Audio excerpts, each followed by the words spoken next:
Welcome to Singapore, a tiny island nation with a big story, known today for its stunning skyline, economic power, and multicultural society. Singapore's journey from a sleepy fishing village to a global powerhouse is nothing short of remarkable. But to understand how it all began, we need to rewind way back. Singapore's early history is rooted in legends. The island was originally known as Temasek, meaning sea town in Javanese.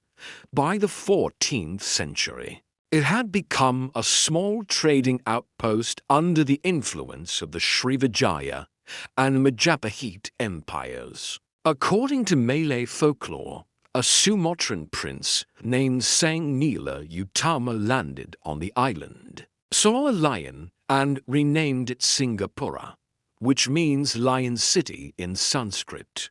The only catch? Lions never lived in Singapore. Historians now believe it was probably a tiger. Fast forward a few centuries, and Singapore faded into obscurity, overshadowed by more dominant trade centers in the region.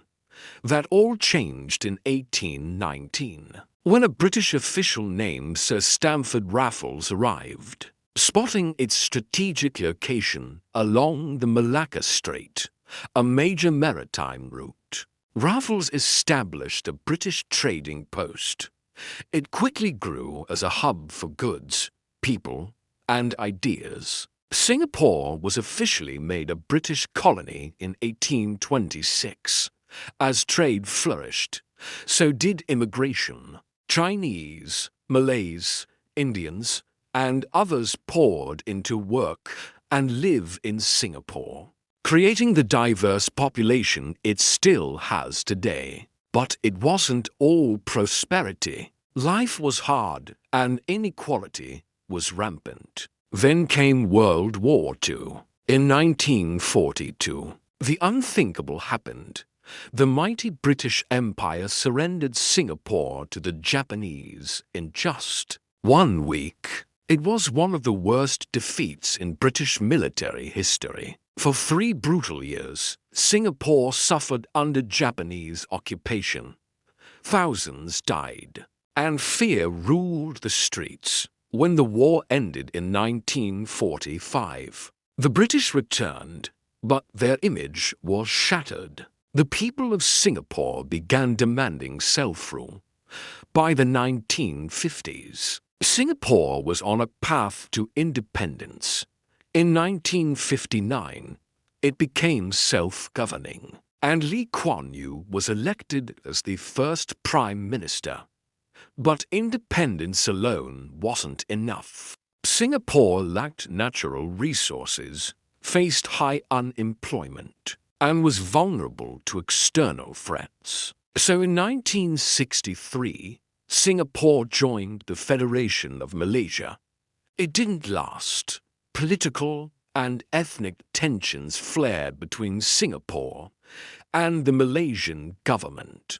Just 2 years later, in 1965, Singapore was separated from Malaysia. It was sudden, shocking, and terrifying. Lee Kuan Yew, on national television, broke down in tears announcing the separation. Singapore was now a reluctant, tiny, independent country with almost no resources and an uncertain future. What followed next was nothing short of an economic miracle. Under Lee Kuan Yew's leadership, Singapore focused on attracting foreign investment, building world-class infrastructure, and developing a skilled workforce. The government was famously efficient and strict. The country emphasized education, public housing, and strict law enforcement. And it worked. By the 1990s, Singapore had transformed into one of the world's most advanced economies. Its port became one of the busiest globally. Singapore was known for its clean streets, safe neighborhoods, and world-class public services. But it also came with criticism, limited political freedom, tight media control, and harsh laws on everything from chewing gum to protests. Today, Singapore stands as a symbol of modern development. It ranks high on global indexes for quality of life, education, healthcare, and innovation. It's a leading financial center, a cultural melting pot, and a diplomatic bridge between East and West. Yet it hasn't forgotten its roots. You can still walk through Chinatown, Little India, and Kampong Glam and see the cultural richness that defines the Singaporean identity. From myth to empire, from colony to global city, the story of Singapore is a story of resilience, vision, and reinvention. Thanks for watching.